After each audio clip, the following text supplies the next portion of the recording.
बच्चों good afternoon. आज हम नया चैप्टर शुरू कर रहे हैं। Chapter 16 probability.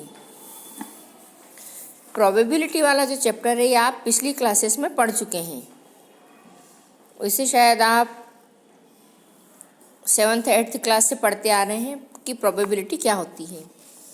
किसी काम के होने की संभावना,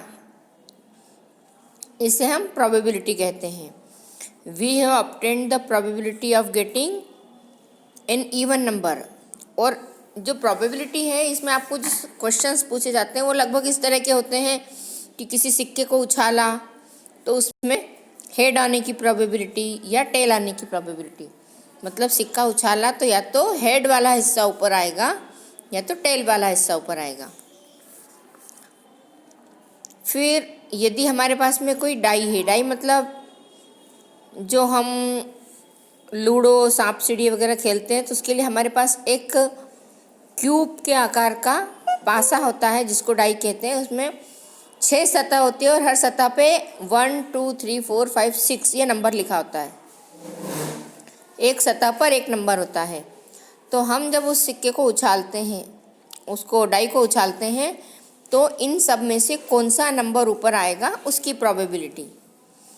तो इस तरह से हमें जो नंबर चाहिए वो यदि मिल जाता है तो जो नंबर ऊपर आया उसे तो हम आउटकम्स कहेंगे, और हमें जो चाहिए वो मिल जाएगा उसको हम फेवरेबल या हमारे फेवर का आउटकम्स कहेंगे। सिक्के को उछालना इसे हम एक इवेंट कहेंगे। तो अब देखिए इसमें इन्होंने इस तरह से बताया है आपको, the outcomes in favour of the event of getting an even number. जब हम उस पासे को उछालते हैं तो पासे को उछालने पर आपने सोचा कि हमें इवन नंबर मिलना चाहिए, तो आपका फेवरेबल नंबर क्या हो जाएगा? कोई इवन नंबर 2 4 और 6। तो इस तरह से हमारे पास 3 इवन नंबर होंगे। आउटकम्स जो उछालने पर आ रहा है वो आउटकम्स है, और इनमें से कोई एक आने की संभावना इसकी प्रोबेबिलिटी कहलाएगी। तो ये जो 3 नंबर हैं, तो इन जनरल हम क्या कहेंगे कि हमारे पास एक इवन नंबर आए, उसकी इस इवेंट में एक इवन नंबर मिले, उसकी संभावना जो रहेगी वो हम जिस तरीके से निकालेंगे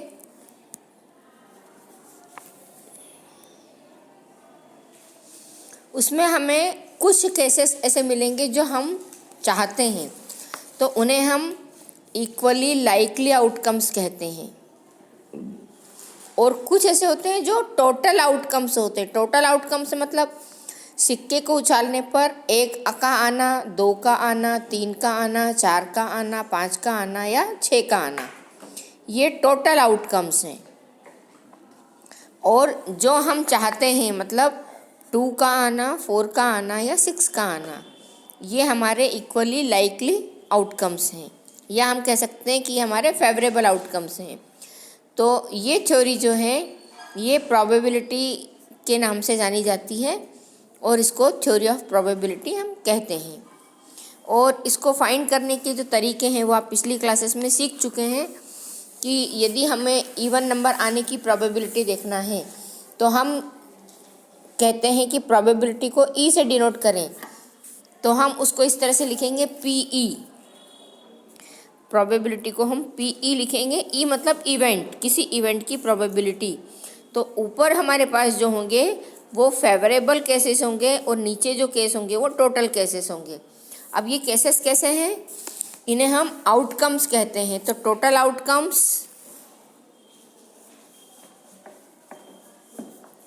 आउटकम्स और फेवरेबल आउटकम्स, इस तरह से इसको हम जानते हैं। अब ये आउटकम्स और एक इसमें आता है रैंडम एक्सपेरिमेंट। इसके जो क्वेश्चंस आते हैं उसमें कुछ शब्द उपयोग में लाए जाते हैं, पहले हम उन्हें देख लेते हैं। रैंडम एक्सपेरिमेंट क्या होता है? हम अपने आसपास या अपने दैनिक दिनचर्या में जिस तरह की घटनाओं को होते हुए देखते हैं, जैसे यहाँ पे इन्होंने एक उदाहरण दिया है कि कोई ट्रायंगल है, without knowing 3 angles we can definitely say that the sum of measure of angle is 180। ये तय रहता है, हमने किसी भी एक एंगल को नहीं देखा है किसी ट्रायंगल के, लेकिन हम बिना देखे भी कह सकते हैं कि तीनों का सम जो होगा वो 180 डिग्री होगा। We also perform many experimental activities. ऐसी और भी कई घटनाएं होती हैं where the result may not be same, जिसमें रिजल्ट सेम नहीं होता है। When they are the repeated under identical conditions, लेकिन वो फिर भी रिपीट होती रहती हैं। एक और एग्जांपल इन्होंने दिया है, when a coin is tossed it में टर्न अप अ हेड और अ टेल। एक हेड आएगा या फिर एक टेल आएगा, but we are not sure, लेकिन फिर भी हम उसमें श्योर नहीं होते। हमें पता होता है कि या है तो हेड आएगा या टेल आएगा। Which one of this results will actually be obtained, such experiment are called random experiment। मतलब इवेंट क्या है, इवेंट कहेंगे हम सिक्के का उछालना, उसे इवेंट कहेंगे। लेकिन हमारे सिक्के के उछालने पर हेड आएगा या टेल आएगा, इसे हम एक रैंडम एक्सपेरिमेंट कहेंगे। अब ये जो रैंडम एक्सपेरिमेंट होता है ये इन दो कंडीशन में होता है कि हमने जितनी संभावनाएं तय की है उन सब में से कम कोई एक तो आए, या तो सब आए, सब नहीं आए तो कम से कम कोई एक संभावना उसमें होना ज़रूरी है। इस तरह से जो कंडीशन आती है उसे हम रैंडम एक्सपेरिमेंट कहते हैं। अब इसमें आउटकम्स क्या होते हैं, अभी अपन ने पढ़े थे आउटकम्स और एक चीज़ होती है sample space. A possible result of a random experiment is called its outcomes.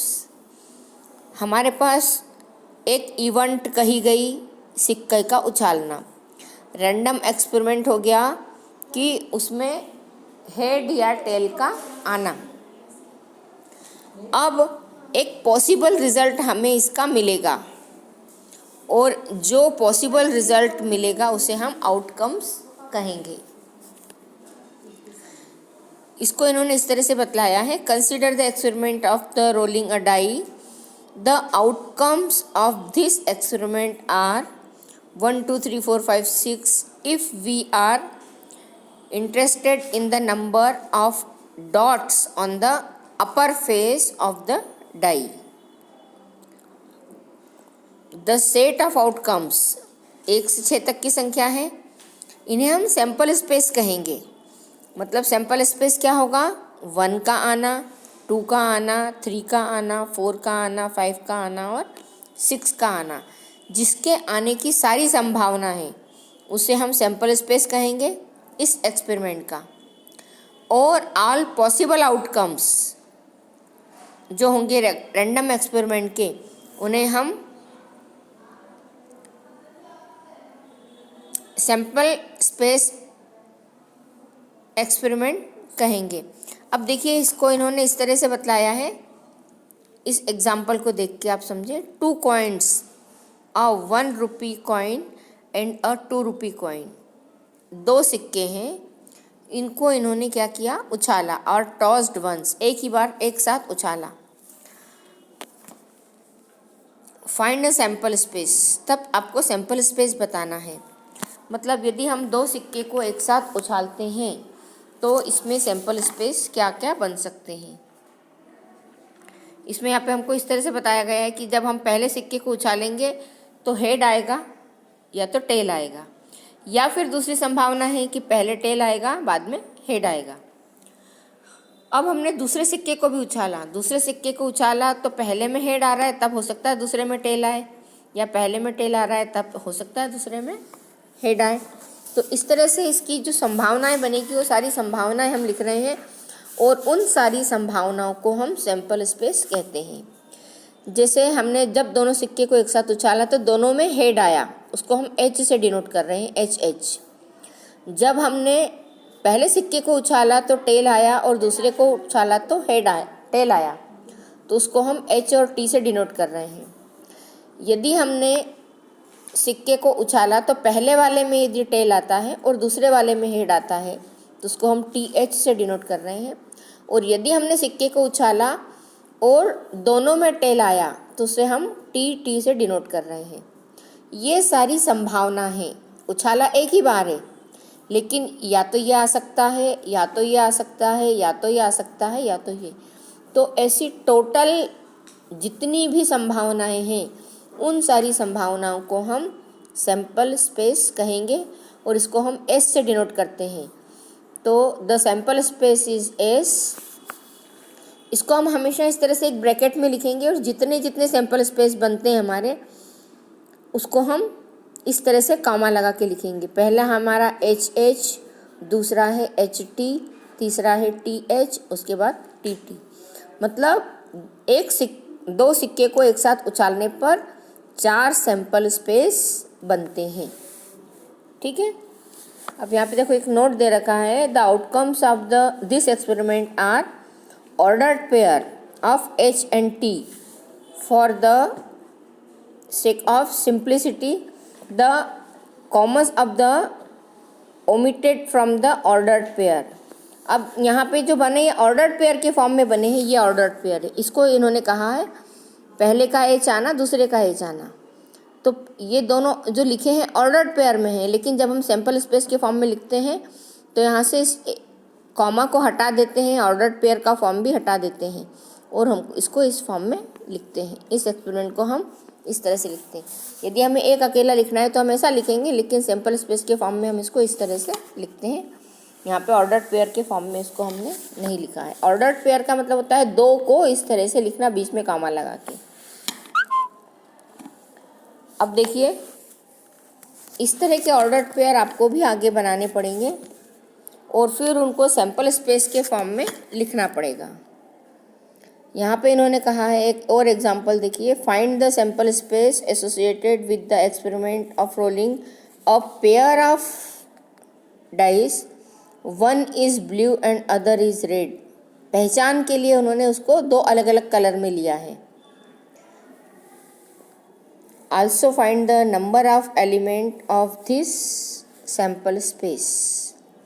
अब दो डाई एक साथ जब उछाली जाती है तो हमें ये कैसे पता चलेगा कि पहली कौन सी दूसरी कौन सी।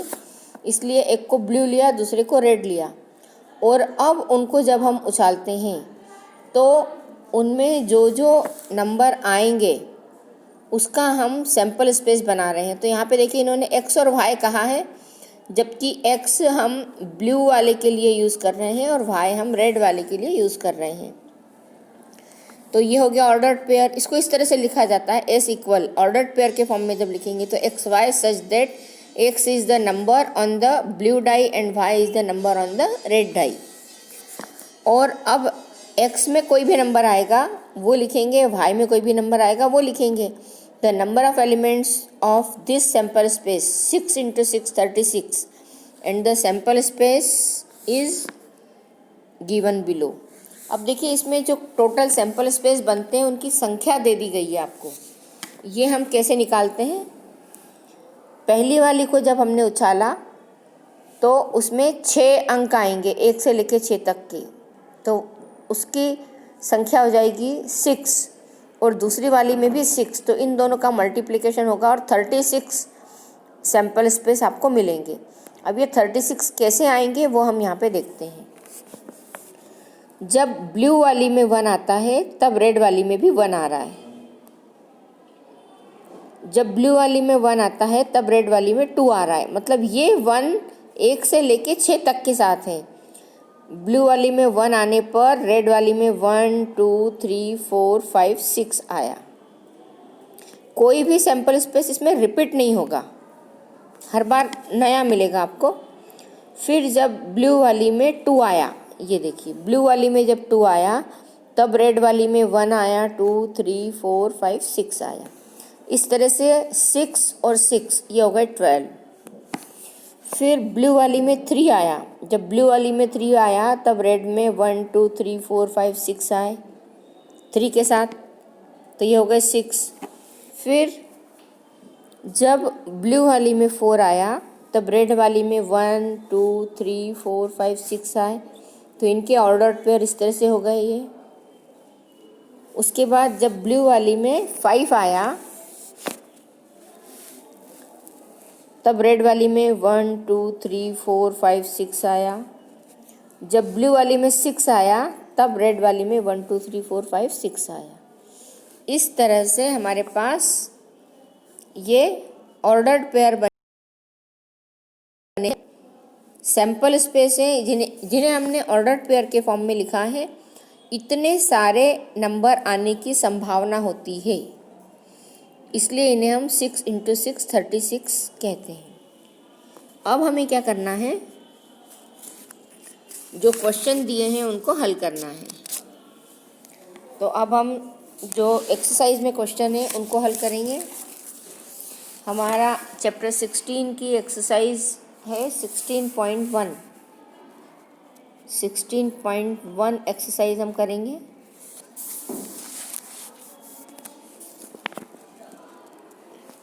अब देखिए पहला question, in each of the following exercise 1 to 7 describe the sample space for the indicated experiment. इन्हें हम एक्सपेरिमेंट कहेंगे। अब हमारा पहला एक्सपेरिमेंट क्या है, क्वेश्चन 1 का पहला है, अ कॉइन इज टॉस्ड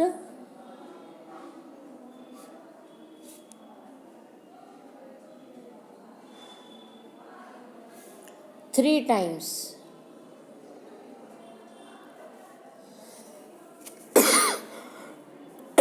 एक कॉइन को 3 बार टॉस किया गया,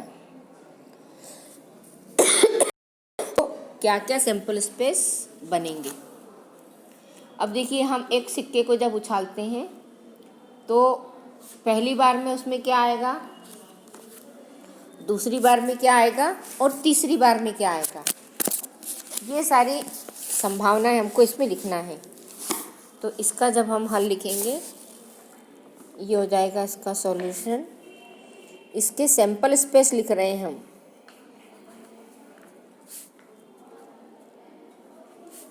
और सैंपल स्पेस को हम S से डिनोट करेंगे, ठीक है। ये इसको हम यहाँ से लेना चालू करते हैं। एक सिक्के को हमने 3 बार उछाला, तो पहली बार उसमें हेड आया, दूसरी बार भी हेड आया, तीसरी बार भी हेड आया। एक बार यदि आ चुका है तो अब अगली बार कुछ और आने की संभावना रहेगी, तो 2 बार हेड आया, 1 बार टेल आया। अब इस टेल को हम यहाँ से यहाँ ले आए तो क्या हो जाएगा, 1 बार हेड आया, फिर टेल आया, फिर हेड आया, या फिर टेल आया, हेड आया, हेड आया। अब क्या हो सकता है, अभी तक तो 1 बार ही टेल आया था, अब ये भी हो सकता है कि 2 बार टेल आए और 1 बार हेड आए,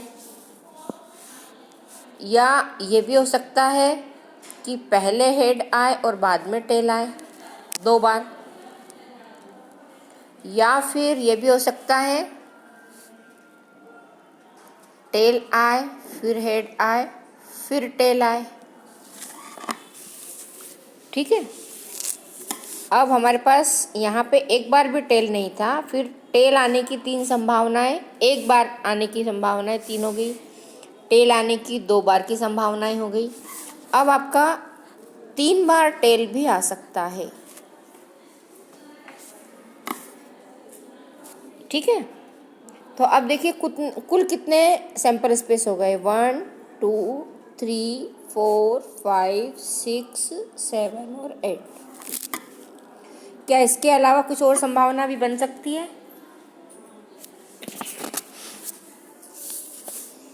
देखिए हम इसके अलावा जितने हेड टेल की जगह बदल सकते थे उतना बदलकर हमको रखना है।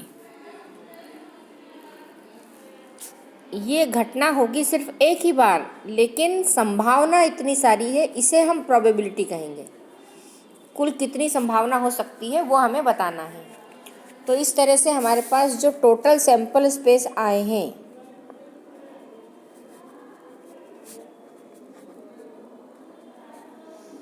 एज जो है उसकी संख्या कितनी आई है, उसको हम कहेंगे कि संख्या हमारे पास आई है 8, ठीक है। इसको हम एक बार और समझते हैं। Question number 2, a die is thrown 2 times.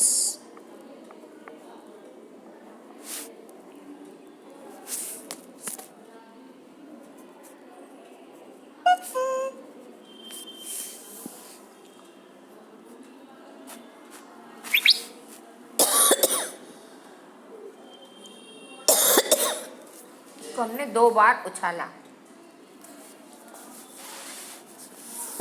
तो इसके 2 बार उछालने पे जो जो संख्याएं आएगी उसको भी हम सैंपल स्पेस कहेंगे और एस से डिनोट करेंगे।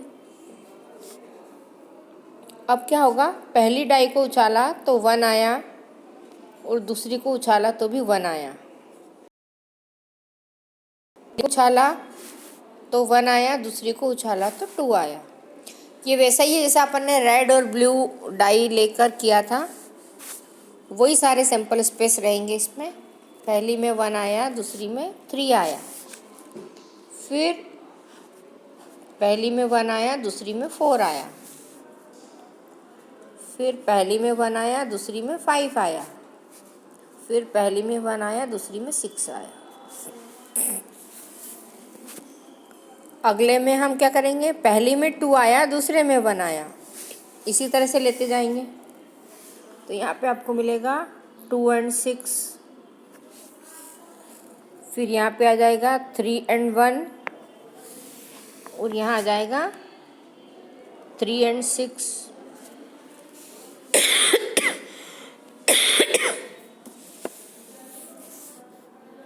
ऐसे यहाँ 4 और 1, यहाँ 5 और 1, यहाँ 6 और 1, और यहाँ पे सबसे लास्ट में आएगा 6 and 6।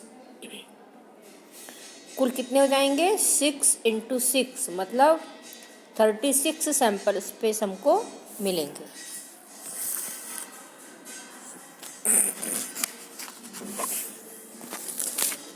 अब देखिए आपको आगे के जो क्वेश्चन है वैसे ही करना है।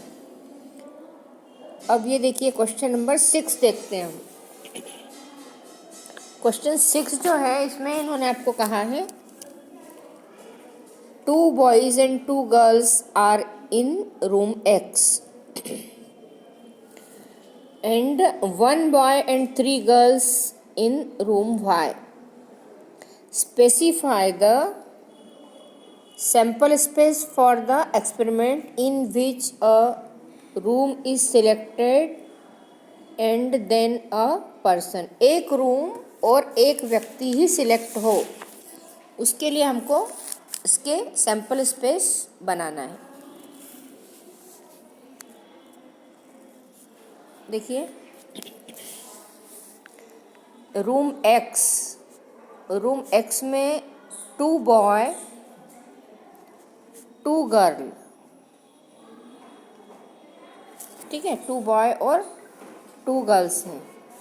तो यदि हम रूम एक्स के लिए जो बॉय हैं उनको B1 B2 से डिनोट करें और जो गर्ल्स हैं उनको G1 और G2 से डिनोट करें, ऐसे ही Y वाला जो रूम है उसमें 1 बॉय और 3 गर्ल्स हैं, 3 गर्ल्स हैं।